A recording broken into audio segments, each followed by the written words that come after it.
Ayi noma isimo sikaThembi singahambi kahle singathembisi, but uThembi unento eyodwa nje ayishoyo amngayo uthi I won't back down. Useqalile ukwenza ibhizinisi eliseceleni. uThembi udayisa ama-perfume. Bethola isikhathi off engangenanga noma engena late, usebenzisa lelo thuba ukuthi asidayise ama-perfume kubangani bakhe nabanye abantu angabazi. But inhloso yakhe njengoba sesishilo ukuthi uThembi intokazi ezithembayo.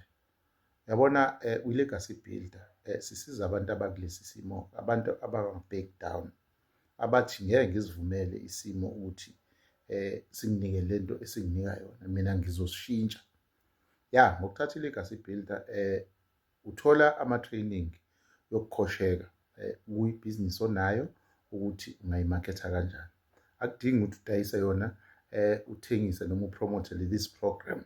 Ungapromotha even naleyo bhizinisi onayo. Le bhizinisi ikunika more skill yokupromotha and umakethe ibhizinisi onayo, uyi-upgrade, uyithathe kuleli zinga ekulona ulise phambili. Baningi-ke oThembi njengoba ngishilo nasekuqaleni abathi thina ngeke sisivumele isimo, thina sizophuma endlaleni esifice ikhona emndenini yethu, thina sizoshintsha isimo semndeni yethu.